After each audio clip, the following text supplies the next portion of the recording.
साथियों, राष्ट्रीय पिछड़ा वर्ग मोर्चा के माध्यम से संविधान दिवस पर यह कार्यक्रम आयोजित किया गया। सबसे पहले तो हमारे लोगों को यह जान लेना चाहिए कि 23 नवंबर को संविधान दिवस क्यों मनाया जाए। 26 नवंबर को संविधान दिवस क्यों मनाया जाता है, सबसे पहले तो ये बात जान लेना है। क्योंकि 26 नवंबर 1949 भारतीय संविधान को स्वीकार किया गया था, इसलिए 26 नवंबर 1949 को जो भारतीय संविधान को स्वीकार किया गया था, उसकी याद में हम लोग संविधान दिवस मना रहे हैं। लेकिन बड़े ही दुख के साथ इस बात को भी कहना पड़ रहा है कि संविधान का सबसे ज्यादा फायदा जिन लोगों को हुआ, संविधान के बारे में सबसे कम जानकारी भी उन्हीं लोगों के पास है। जिनको संविधान का सबसे ज्यादा फायदा हुआ, संविधान के बारे में सबसे कम जानकारी उन्हीं लोगों के पास। इस देश में शेड्यूल कास्ट के लोग, शेड्यूल ट्राइब के लोग हैं, ओबीसी के लोग हैं, माइनॉरिटीज के लोग हैं, लेकिन इसमें जो सबसे बड़ी आबादी है, जो सबसे बड़ी संख्या है, वो सबसे बड़ी संख्या किसकी है? सबसे बड़ी संख्या पिछड़े वर्ग की है, ओबीसी समाज के लोगों की है। लेकिन ओबीसी समाज के लोगों की अगर सबसे ज्यादा संख्या है, तो संविधान का सबसे ज्यादा फायदा भी ओबीसी समाज के लोगों को हुआ है, मगर ओबीसी समाज के लोगों को संविधान के बारे में कोई जागृति, कोई चेतना नहीं है। इसलिए राष्ट्रीय पिछड़ा वर्ग मोर्चा के माध्यम से संविधान दिवस के मौके पर इस प्रकार का कार्यक्रम आयोजित किया गया। क्योंकि ये जो संविधान लिखा गया और जो संविधान में बहुत सारी बातें लिखी गई, वो लिखने के पीछे का मकसद था। जैसे संविधान की प्रस्तावना में ही ये बात लिखी गई कि हमें समता, स्वतंत्रता, बंधुता और न्याय पर आधारित समाज और राष्ट्र का निर्माण करना है। हमें समता, स्वतंत्रता, बंधुता और न्याय पर आधारित समाज और राष्ट्र का निर्माण करना है। इसका दूसरा मतलब यह है कि संविधान लागू होने के पहले देश में समता नहीं थी, देश में स्वतंत्रता नहीं थी, देश में बंधुता नहीं थी, देश में हमारे लोगों के साथ में न्याय नहीं होता था। इसलिए तो ये बात संविधान में लिखनी पड़ी कि हमें समता स्थापित करनी है, हमें स्वतंत्रता स्थापित करनी है, हमें बंधुता स्थापित करनी है, हमें न्याय देना है। ये बात इसलिए लिखी। तो सवाल पैदा होता है, आखिर ये बात क्यों लिखी गई? आर्टिकल 14 और 15 में लिखा गया कि जाति के आधार पर, धर्म के आधार पर, क्षेत्र के आधार पर, भाषा के आधार पर, जन्म स्थान के आधार पर किसी के साथ कोई भेदभाव नहीं। इसका मतलब क्या है? उसके पहले जन्म के आधार पर, जन्म स्थान के आधार पर, भाषा के आधार पर, क्षेत्र के आधार पर, जाति और धर्म के आधार पर भेदभाव होता था। इसलिए तो संविधान में लिखना पड़ा कि भेदभाव नहीं किया जाए। ये भी बात लिखनी पड़ी कि लोक नियोजन में, सरकारी नियुक्तियों में किसी प्रकार का कोई भेदभाव जाति, धर्म, क्षेत्र के आधार पर नहीं किया जाएगा।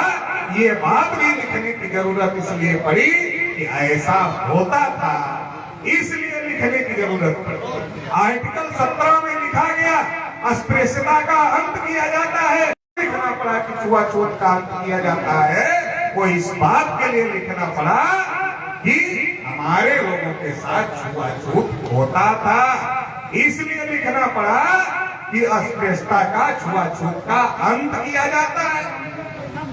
आर्टिकल 19 में लिखा बाबा साहब अम्बेडकर ने कि हमारे लोगों को अब व्यक्ति की स्वतंत्रता का, बोलने का, सभा करने का, सम्मेलन करने का, संगठन बनाने का, पूरे भारत में कहीं भी घूमने का कोई भी व्यवसाय चुनने का, पूरे भारत में भी कहीं जाकर रहने का ये सारा अधिकार दिया जाता है। इसका मतलब ये अधिकार हमारे लोगों के पास में नहीं है।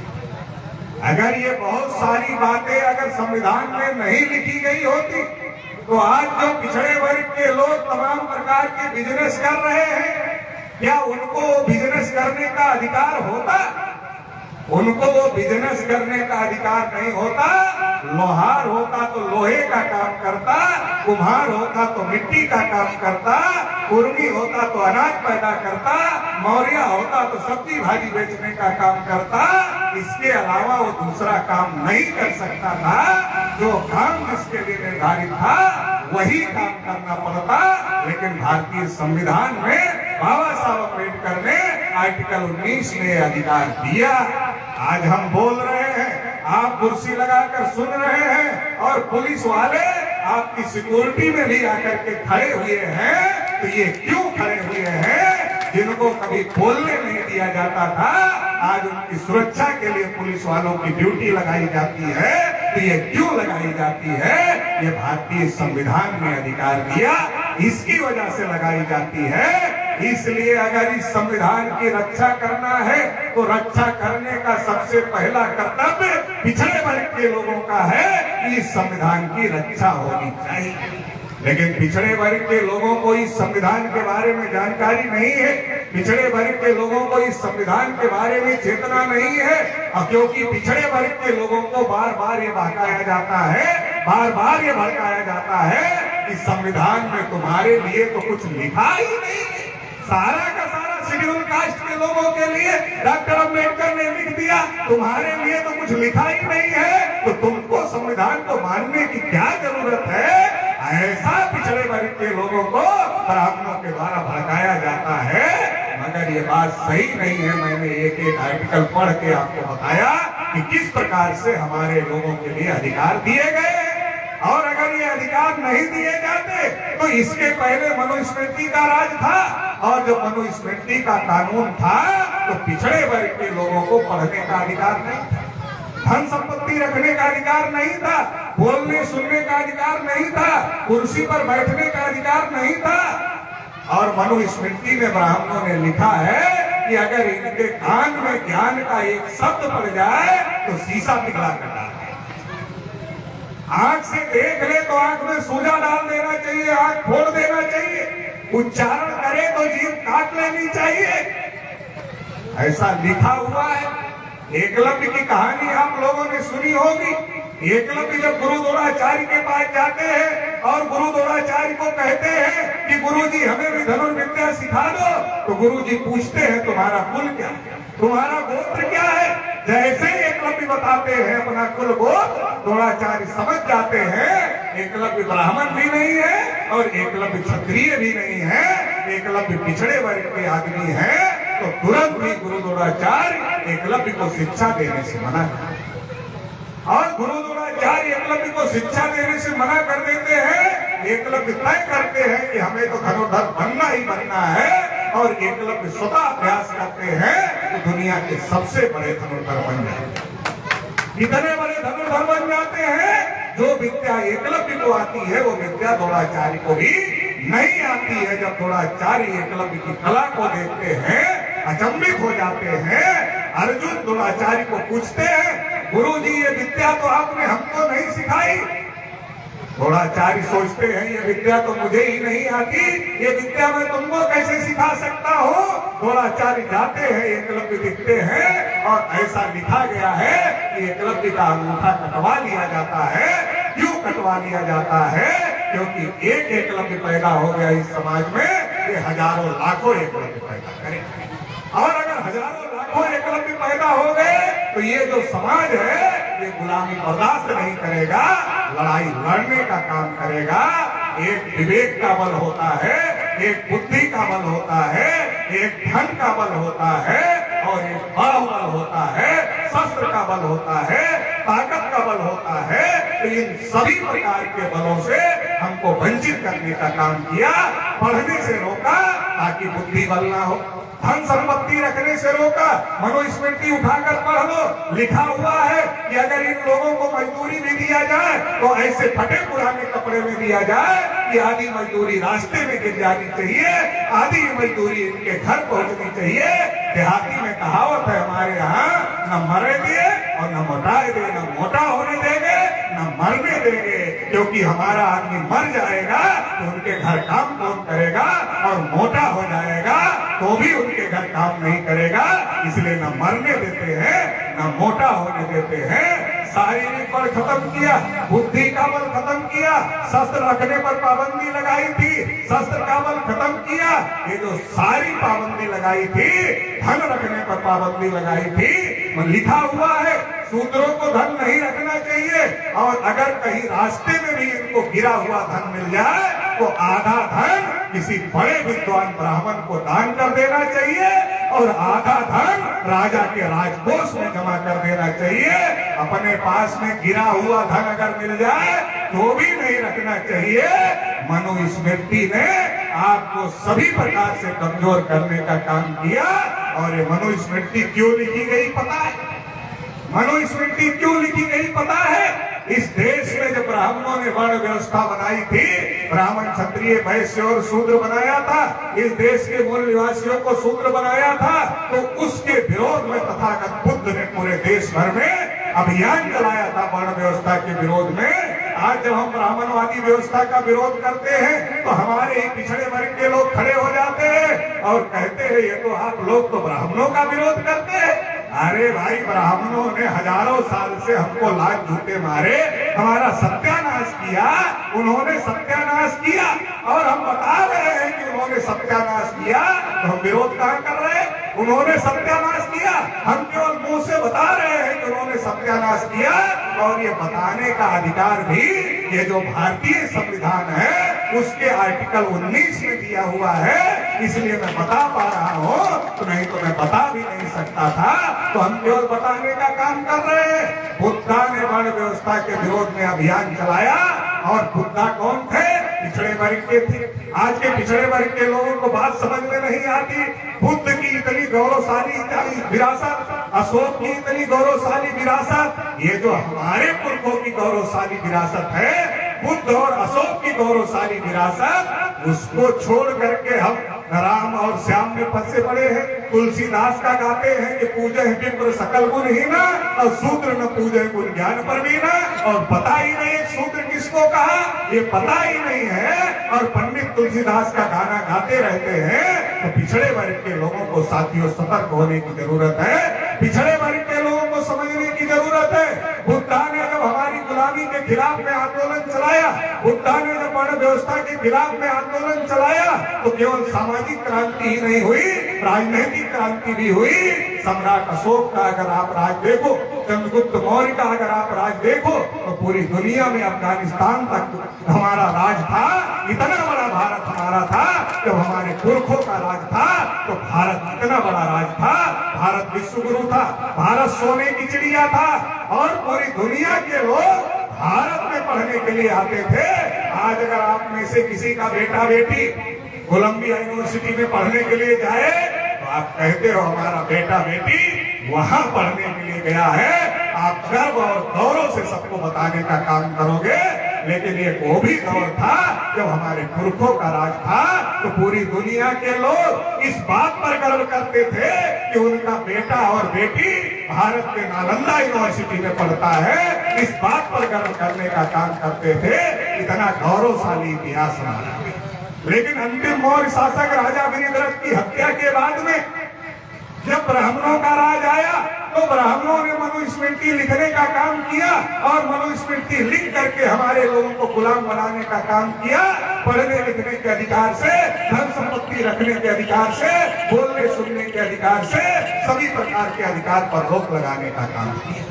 तब से लेकर एक लंबी लड़ाई चली। हमारे संतों ने लड़ाई लड़ी, चाहे वो गुरु रविदास हो, चाहे वो कबीरदास हो, चाहे वो चोखा बेला हो, बहुत सारे संतों ने हमारी लड़ाई लड़ी। चाहे वो नामदेव हो, बहुत सारे संतों ने लड़ाई लड़ी, बहुत सारे महापुरुषों ने लड़ाई लड़ी। और आधुनिक भारत में ज्योतिबा फूले, छत्रपति साहू महाराज, बाबा साहब अम्बेडकर ने 108 साल का आंदोलन चलाया, फिर वो दिन वापस आया कि ये जो ब्राह्मणों ने हमारे ऊपर मनुस्मृति थोपा था, इसको हम खत्म करने का काम करें। ये जो 108 साल का संघर्ष फूले साहू अम्बेडकर ने चलाया, उसकी वजह से ये 26 नवंबर 1949 का दिन आया, जब हमने वही बात लिख दिया।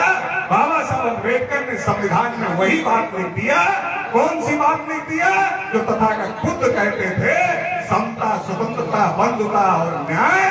जो तथागत खुद कहते थे, तथागत बुद्ध की बात को भारतीय संविधान में लिखने का काम बाबा साहब अम्बेडकर ने किया, और जो प्रतिक्रांति ब्राह्मणों ने किया था, उसको दोबारा से क्रांति में तब्दील करने का काम बाबा साहब अम्बेडकर ने 23 नवंबर 1949 को करने का काम किया।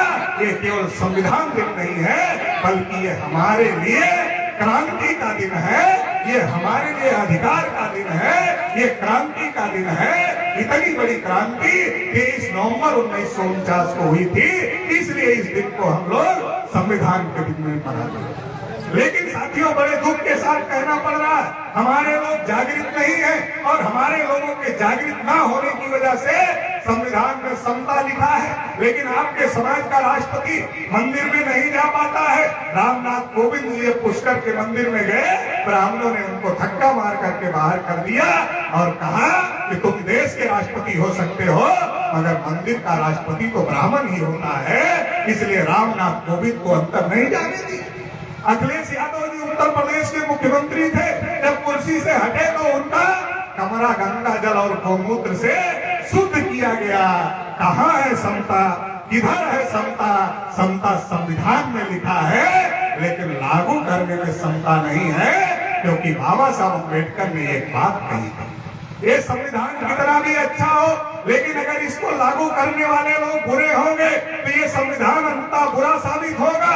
और संविधान बुरा भी हो, लेकिन अगर लागू करने वाले लोग अच्छे हो तो संविधान अंततः अच्छा साबित होता है। तो संविधान को अच्छा लिखा गया, संविधान हमारे फेवर में लिखा गया, संविधान इस देश के मूल्यवासियों के फेवर में लिखा गया, लेकिन संविधान को लागू करने वाले जो लोग थे, उन लोगों ने आज तक लागू नहीं किया, इसलिए समता नहीं आई। इसलिए आपके इलाहाबाद में ही अभी कल रात 4 मर्डर एक ही परिवार के लोगों के हो गए। इसलिए हो गए क्योंकि देश में समता नहीं है, देश में संविधान का राज नहीं है, देश में मनुस्मृति का राज इनडायरेक्टली लागू किया गया है। समता नहीं है, स्वतंत्रता नहीं है, बंधुत्व नहीं है, बल्कि बंधुत्व स्थापित करने का तो सरकार कोई काम ही नहीं करती, बल्कि जाति को जाति से कैसे लड़ाया जाए, धर्म को धर्म से कैसे लड़ाया जाए, एक क्षेत्र से दूसरे क्षेत्र से कैसे लड़ाया जाए, ऐसे बहुत सारे काम देश में हो रहे हैं, ब्राह्मणों द्वारा और ब्राह्मणवादियों द्वारा किए जा रहे हैं। तो न समता है, न स्वतंत्रता है, न बंधुता है, और न्याय का तो कोई दूर दूर तक सवाल ही नहीं है। अगर न्याय होता तो आजादी के 74 साल में देश में जानवरों की गिनती हुई, कुत्तों की गिनती हुई, हिजड़ों की गिनती हुई, मगर पिछड़ों की गिनती नहीं हुई। ऐसा नहीं होता।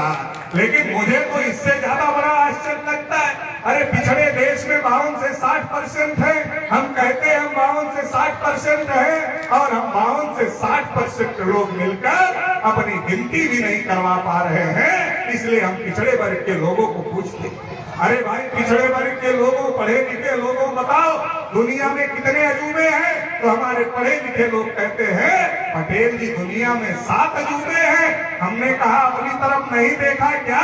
बोले इसका क्या मतलब है? हमने कहा अपनी तरफ देखे होते तो ये पता चलता कि दुनिया के 8वें अजूबे हम पिछड़े वर्ग के लोग ही हैं, जिनको संविधान ने बोलने का अधिकार दे दिया, जिनको संविधान ने पढ़ने लिखने का अधिकार दे दिया, बराबरी का अधिकार दे दिया, वोट का अधिकार दे दिया।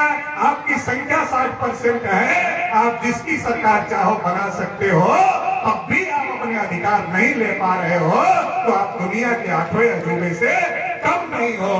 साथियों, हमको समझने की जरूरत है। पिछड़े वर्ग के लोगों को अगर ये पूछो कि संविधान देखा, संविधान पढ़ा क्या, ये तो बहुत बड़ी बात हो जाएगी पिछड़े वर्ग के लोगों के लिए। संविधान पढ़ा क्या अगर ये पूछो तो बड़ी बात हो जाएगी। अरे संविधान देखा क्या अगर ये पूछो तो थोड़ा उनके लेवल की बात होगी। उसमें भी कहते हमने देखा नहीं। हमने कहा और छोटा पूछ लेता हूँ, ओबीसी का सर्टिफिकेट लगाते हो और उस सर्टिफिकेट के आधार पर नौकरियां लेते हो तो क्या मंडल कमीशन की रिपोर्ट पढ़ा? बोले नहीं पढ़ा। हमने कहा देखा? बोले नहीं देखा। तो हमने कहा फिर आपका सत्यानाश करने के लिए किसी दूसरे की जरूरत नहीं है। जब आप खुद ही अपना सत्यानाश कर रहे हो तो दूसरे को करने की क्या जरूरत है? हमारे पढ़े लिखे लोगों को सतर्क होने की जरूरत है, समझने की जरूरत है। अरे हमारी आबादी 60% अधिकार क्यों नहीं ले पा रहे? क्योंकि जब हम यहाँ खड़े होते हैं मंच पे तब 60% होते, और जब चौराहे पर खड़े होते हैं तब 60% नहीं होते। जब मंच पर खड़े होते हैं तो 60% होते, और जब चौराहे पर खड़े होते हैं तब एक ओबीसी को पूछो क्या हो, बोलेगा पटेल हो। दूसरे को पूछो क्या हो, बोलेगा यादव हो। तीसरे को पूछो क्या हो, बोलेगा मौर्य हो। चौथे को पूछो क्या हो, बोलेगा निषाद हो। पांचवे को पूछो क्या हो, बोलेगा राजभर हो। इसमें कोई ओबीसी नहीं, अलग अलग जाति के लोग मिले, ओबीसी एक भी नहीं मिला। अरे संविधान तुमको ओबीसी मानता, तुम अपने को ओबीसी मानते ही नहीं। संविधान तुमको ओबीसी मानता है, अपने को ओबीसी मानोगे तो 60% हो, अपने को बिरादरी मानोगे तो संख्या कम हो जाएगी। कोई भी बिरादरी 60% नहीं है। जब कोई बिरादरी 60% नहीं है, 60 छोड़ो 51 भी नहीं है, तो लड़ाई कैसे लड़ोगे? लड़ाई तो लोकतंत्र में बहुमत की होती है, और बहुमत तब बनेगा जब आप अपने को पिछड़ा मानोगे। लेकिन आप पिछड़ा नहीं मानते, आप ब्राह्मणों की दी हुई पहचान को मानते हो। ब्राह्मणों ने आपको जाति व्यवस्था में बांटने का काम किया। बांटने वालों का फायदा है, बंटने वालों का फायदा नहीं है। हमारे लोग जाति से इतना चिपके हुए हैं जैसे हमारे बाप दादा ने जाति व्यवस्था बनाई। अरे भाई चलो थोड़ी देर के लिए मान लेता हूँ अगर बनाई, तो बनाने वाला इतना मूर्ख कैसे हो सकता है कि अपने को ही लाल जूता खाने के लिए नीचे रखे? अगर जाति व्यवस्था कुर्मी के पुरखों ने बनाई तो कुर्मी को ऊपर रखते, मौर्य के पुरखों ने बनाई तो मौर्य को ऊपर रखते, यादव के पुरखे ने बनाई तो यादव को ऊपर रखते, केवट के पुरखे ने बनाई तो केवट को ऊपर रखते, पाल के पुरखे ने बनाई तो पाल को ऊपर रखते। लेकिन ये सारी जातियां लाल जूता खाने के लिए नीचे हैं और सबके सर पर ब्राह्मण बैठा हुआ है। इससे ये बात साबित होती है जाति व्यवस्था हमारे बुजुर्गों ने नहीं बनाई, हमारे पुरखों ने नहीं बनाई, बल्कि जाति व्यवस्था बनाने का काम ब्राह्मणों ने किया। ब्राह्मणों ने हमको विभाजित करने के लिए, क्योंकि जब अंतिम मौर्य राजा गिरिधर की हत्या किया तो ब्राह्मणों को एक बात समझ में आ गई, इनकी संख्या ज्यादा है, अगर ये इकट्ठा हो गए इनको पराजित करना संभव नहीं है, इसलिए इनको तोड़ो, तोड़कर आपस में लड़ाओ। आज अगर कुर्मी के बीच में बैठोगे तो यादव के विरोध में बोलेगा, यादव के बीच में बैठोगे तो कुर्मी के विरोध में बोलेगा, मौर्य के बीच में बैठोगे तो यादव कुर्मी दोनों के विरोध में बोलेगा, पाल के बीच में बैठोगे तो यादव कुर्मी मौर्य तीनों के विरोध में बोलेगा, और निषाद के बीच में बैठोगे तो चारों के विरोध में बोलेगा, शेड्यूल कास्ट के बीच में बैठोगे तो ओबीसी के विरोध में बोलेगा, ओबीसी के बीच में बैठोगे तो शेड्यूल कास्ट के विरोध में बोलेगा। ये सारा जो लड़ाई झगड़ा है, ये लड़ाई झगड़ा हमारे द्वारा नहीं लगाया जा रहा है, ये सारा लड़ाई झगड़ा ब्राह्मणों द्वारा लगाया जा रहा है। ब्राह्मण अंग्रेजों पर आरोप लगाते थे कि अंग्रेजों ने बांटो और राज करो की नीति अपनाई। अंग्रेजों ने बांटो और राज करो की नीति नहीं अपनाई, अंग्रेजों ने केवल 2 भागों में बांटा, हिंदू और मुसलमान। लेकिन ब्राह्मणों ने 6745 जातियों में भारत के लोगों को बांटने का काम किया। अगर 2 भागों में बांटने के लिए ब्राह्मण अंग्रेजों को बदमाश कहा जाता है, तो 6000 टुकड़ों में बांटने वाले ब्राह्मणों को कम से कम महाबदमाश जरूर कहना चाहिए। और जिस दिन हमने कहना शुरू कर दिया उस दिन हम इकट्ठा हो जाएंगे। तो एक तो जाति का नशा जो हमारे ऊपर, अभी जाति बिरादरी के लोग हमारे गली मोहल्ले में आते, 74 साल में हमारी गिनती नहीं हुई, लेकिन अभी मंत्री बना करके एक एक आदमी को भेज दिया गया है। हर जाति में एक एक व्यक्ति को मंत्री बना के भेज दिया गया है। अरे भाई, हम तुम्हारी बिरादरी के मंत्री हैं, मोदी जी को वोट दे दो, भाजपा को वोट दे दो, इसको कहने के लिए भेज दिया है क्या? हम पूछते। अरे भाई मंत्री जी, जानवरों की गिनती हो रही, कुत्तों की गिनती हो रही, हिजड़ों की गिनती हो रही, पिछड़ों की नहीं हो रही। अरे बोलते क्यों नहीं उधर मंत्री जी? मोदी जी से गिनती करवा लो और फिर वोट मांगने के लिए चले आ। हम ऐसा नहीं बोलते। हम क्या कहते हैं? बिरादरी का बड़का नेता आया है। अरे कैसे बोले बड़का नेता आया है? अरे बड़का नेता की न थाना वाला सुन रहा है, न कोतवाली वाला सुन रहा है, न चपरासी की नौकरी दिला पा रहा है, और उसको बड़का नेता मान लिया क्योंकि वो बड़की गाड़ी से आया है और उसके पीछे पुलिस की गाड़ी आई है, इसलिए उसको बड़का नेता मान लिया। ये बड़का नेता जिनको 28 मंत्री बनाए ना अभी, वो 28 मंत्रियों को दिल्ली में नहीं बैठने दिए कि पिछड़ों के लिए कोई काम करो। दिल्ली में बैठकर कोई काम नहीं करने दिया। कहा जाओ आशीर्वाद यात्रा निकालो, आशीर्वाद यात्रा निकालो, अपने समाज के बताओ कि तुमको मंत्री बनाया गया है, इसलिए वोट भाजपा को ही देना है। साथियों, जाति का नशा उतारना होगा। जब जंगल कट रहा था तो जंगल काटने वाली जो कुल्हाड़ी थी, उसमें जो बेत लगा हुआ था वो बेत लकड़ी का था।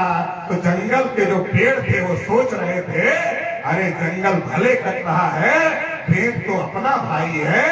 जैसे हम सोच रहे हैं संविधान बीजेपी भले खत्म कर रही है, मगर अपना मंत्री है, अपना मंत्री है तो कैसे छोड़ दे? वैसे जंगल के पेड़ सोच रहे थे कुल्हाड़ी में लगा बेत अपना भाई है, लेकिन जब जंगल कट गया बेत के सहारे तो बेत का काम भी खत्म हो गया और बेत को भी निकाल कर फेंक दिया गया। ये जो मुखौटे दिखाए जा रहे हैं, ये मुखौटे आपका वोट लूटने के लिए और आपकी आने वाली नस्लों का सत्यानाश करने के लिए, और जिस संविधान ने आपको अधिकार दिया है उसको खत्म करने के लिए मुखौटे दिखाए जा रहे हैं। इससे सतर्क होने की जरूरत है, लड़ाई लड़ने की जरूरत है। एक और नशा बहुत है हमारे ऊपर, पिछड़े वर्ग के ऊपर एक और बहुत ज्यादा नशा है, वो नशा है धर्म का नशा। हमारे पिछड़े वर्ग के लोगों के घर में जब पंडित जी लोग आते हैं, आरएसएस बजरंग दल विश्व हिंदू परिषद के लोग आते हैं, क्या कहते हैं? अरे पटेल जी, एक एक मुसलमान 14-14 बच्चे पैदा कर रहे हैं, देश पर मुसलमानों का कब्जा हो जाएगा, सारे हिंदू इकट्ठा हो जाएगा। पिछड़े वर्ग के लोग खड़े हो जाते चौक पर, अरे देश पर मुसलमानों का कब्जा हो जाएगा, बिल्कुल नहीं होने दिया जाएगा। पंडित जी हम आपके साथ हैं। हमारे लोगों ने कभी नहीं पूछा, अरे पंडित जी आजादी के 74 साल में एक भी प्रधानमंत्री मुसलमान नहीं बना, आप कैसे कह रहे हो देश पर मुसलमानों का कब्जा हो जाएगा? एक भी राजनीतिक पार्टी मुसलमानों की नहीं है, आप कैसे कह रहे हो देश पर मुसलमानों का कब्जा हो जाएगा? अरे पंडित जी, कांग्रेस जाती है, बीजेपी आती है, बीजेपी जाती है, कांग्रेस आती है, दोनों ब्राह्मणों की पार्टियां हैं। जब ब्राह्मणों की पार्टियां ही 74 साल से राज कर रही है, तो आप कैसे कह रहे हो कब्जा हो जाएगा? हमारे लोग सवाल नहीं पूछते, सुनते हैं और समझते हैं। हमारे लोग ये भी नहीं पूछते कि पंडित जी क्लास 1 क्लास 2 की नौकरियों में 80% कब्जा ब्राह्मण और ऊंची जातियों का है, तो मुसलमानों का कहां से कब्जा हो जाएगा? देश की न्यायपालिका में, अभी वकील साहब कह रहे थे, देश की न्यायपालिका में बाबू और चपरासी बनने के लिए परीक्षा है, लेकिन जज बनने के लिए कोई परीक्षा नहीं है। तो क्या होता है? कोलिजियम सिस्टम से हाई कोर्ट और सुप्रीम कोर्ट में जजों की नियुक्ति होती है। तो दुबे जी मिश्रा जी को फोन करते हैं, मिश्रा जी आप कोलिजियम में हो, थोड़ा हमारा भतीजा है, देख लेना। तो दुबे जी के कहने पर मिश्रा जी देख लेते हैं और फिर मिश्रा जी दुबे जी को फोन करते हैं, दुबे जी हमने आपके भतीजे को देख लिया था, अभी आपको मौका है तो आप हमारे भांजे को देख लेना। तो दुबे जी का भांजा, मिश्रा जी का भतीजा, दोनों जज हो जाते हैं और पिछड़े वर्ग के लोग, शेड्यूल कास्ट शेड्यूल ट्राइब के लोगों को हाई कोर्ट और सुप्रीम कोर्ट में कोई जगह नहीं है। और वहां कब्जा सारा का सारा है। लेकिन हम ये सवाल नहीं पूछते, हम तो हिंदू मुसलमान के नशे में हैं। हम तो बहुत सारे लोगों को पूछा, अरे भाई महंगाई भी बढ़ गई, नौकरियां भी नहीं मिल रही है, गोरखपुर यूनिवर्सिटी में एक बिरादरी का कब्जा करवा दिया योगी जी ने, बाला यूनिवर्सिटी में एक बिरादरी का कब्जा करवा दिया योगी जी ने, और 69,000 शिक्षक भर्ती का जो घोटाला हुआ उसके लिए बच्चे अभी तक लाठी खा रहे हैं। और उसमें पिछड़ा वर्ग आयोग जिसको मोदी जी ने बनाया, पिछड़ा वर्ग आयोग ने मान लिया कि 69,000 शिक्षक भर्ती में घोटाला हुआ है, लेकिन मोदी जी ने अपने ही पिछड़ा वर्ग आयोग की बात को नहीं मान रहे हैं, योगी जी भी नहीं मान रहे हैं। इतना बड़ा घोटाला हो रहा है मगर हम इसको नहीं पूछते। हमको क्या बता दिया जाता है, नहीं बीजेपी की सरकार में वो थोड़ा मुसलमान थोड़ा टाइट हो गए हैं, तो उनको टाइट करने के चक्कर में हम अपने को क्या कर रहे हैं, अपनी पीढ़ियों को बर्बाद करने में लगे हैं। हमें समझने की जरूरत है, सोचने की जरूरत है। और एक बात और आपको बता देना चाहता हूँ, जिनको आप मुसलमान समझ रहे हैं और जिनको आप समझ रहे होंगे कि अरब और ईरान से आए हुए हैं, वो अरब और ईरान से आए हुए लोग नहीं हैं, वो यही के हैं, हमारे ही भाई हैं। और ब्राह्मणों की जो गुलामी की व्यवस्था थी उसको लात मारने का काम किया। जिसको इस्लाम मिला वो मुसलमान हो गया, जिसको सिख धर्म मिला वो सिख हो गया, जिसको ईसाई धर्म मिला वो ईसाई हो गया, जिसको लिंगायत धर्म मिला वो लिंगायत हो गया, कोई कबीर पंथी हो गया, कोई रविदास पंथी हो गया। जिसको जो धर्म मिला, जो रास्ता मिला ब्राह्मणों की गुलामी से निकलने के लिए उधर चला गया। उसी प्रकार से मुसलमान भी जो भारत के हैं वो ब्राह्मणों की गुलामी से निकले हुए लोग हैं, वो अरब और ईरान से आए लोग नहीं है, वो हमारे ही भाई हैं। और भाई के बीच में झगड़ा लगाया जा रहा है, दोनों भाई का सत्यानाश किया जा रहा है। आज मुसलमानों का घर से निकलना बाधित हो गया है, उसको डर लगा रहता है क्योंकि चौराहे पर कभी भी कुछ पीट लिया जाता है, कहा जाता है और मॉब लिंचिंग का शिकार बनाया जाता है। SC ST OBC के लोगों के भी फर्जी एनकाउंटर हो रहे हैं, हत्याएं हो रही है, घरों में घुस करके मारा जा रहा है, दोनों तरफ से अन्याय अत्याचार हो रहा है, दोनों के अधिकार जा रहे हैं। अगर हम दोनों भाइयों को आपस में लड़ा करके हमारा दुश्मन इसका फायदा उठा रहा है और देश की सत्ता और व्यवस्था पर कब्जा कर रहा है, क्योंकि ब्राह्मणों की संख्या 3.5% है। अगर हम हिंदू ना बने तो कोई भी ब्राह्मण गांव में पंच और सरपंच का चुनाव नहीं जीत सकता। वो देश की और प्रदेश की पंचायत पर कब्जा करने का तो सवाल ही नहीं है। ये व्यवस्था भारतीय संविधान में बाबा साहब अम्बेडकर ने कर दिया है। लेकिन हम संविधान पढ़े, संविधान समझे, तब तो हम आगे की लड़ाई लड़े। लेकिन हम संविधान पढ़ते नहीं, संविधान समझते नहीं, और पंडित लोग जो समझाते हैं वही समझते हैं और 74 साल से अपना सत्यानाश कराने का काम कर रहे हैं। बाबरी मस्जिद राम जन्मभूमि की लड़ाई में पिछड़े और मुसलमान लड़े। पिछड़ों का मंडल कमीशन में जो 52% हिस्सा मिलना चाहिए था वो गायब हो गया, ऊपर से क्रिमिनल लग गया, मुसलमानों की मस्जिद चली गई। और वो जब जमीन के नीचे खुदाई हुई, खुदाई में पता चला कि राम का तो कुछ भी नहीं मिला, लेकिन बुद्ध के सारे अवशेष मिले। बुद्ध कौन है? हमारे पिछड़े वर्ग के पूर्वज हैं। लेकिन हमें पता ही नहीं है कि वो स्थल जो है वो बुद्धिस्टों का स्थल है, वो हमारे पूर्वजों का स्थल है।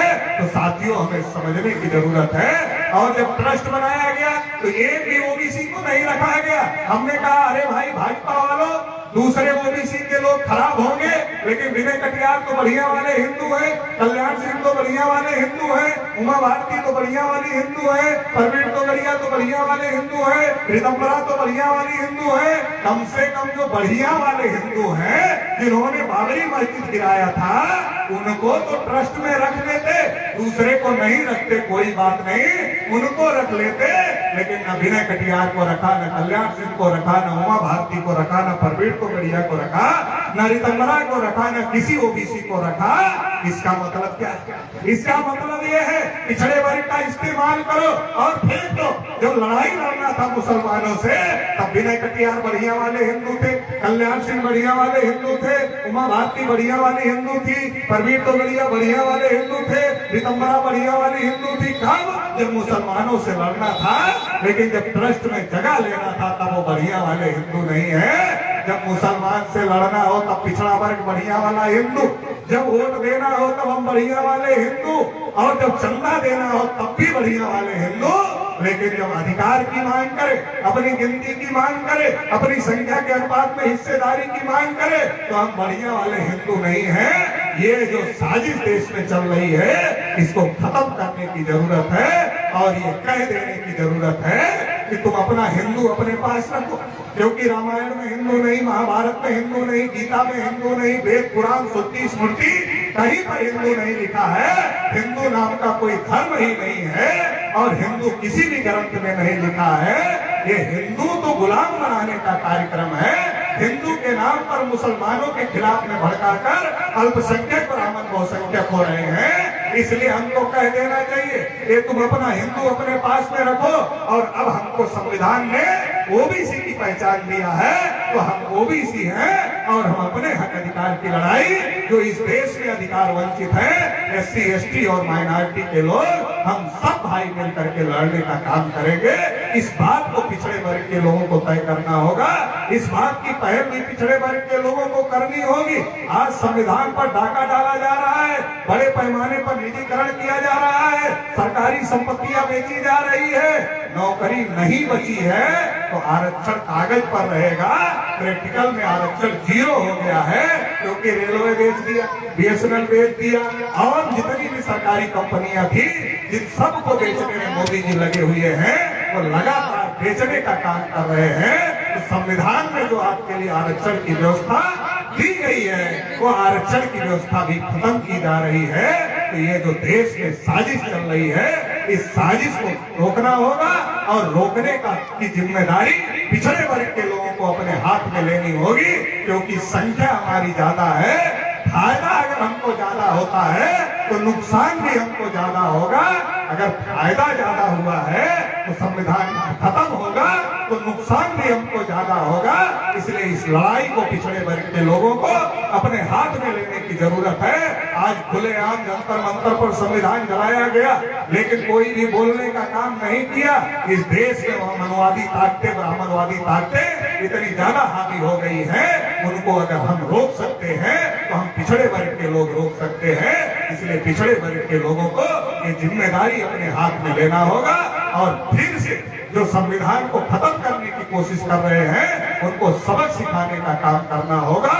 इसलिए राष्ट्रीय पिछड़ा वर्ग मोर्चा के माध्यम से संविधान दिवस के मौके पर इस तरीके का कार्यक्रम आयोजित किया गया है।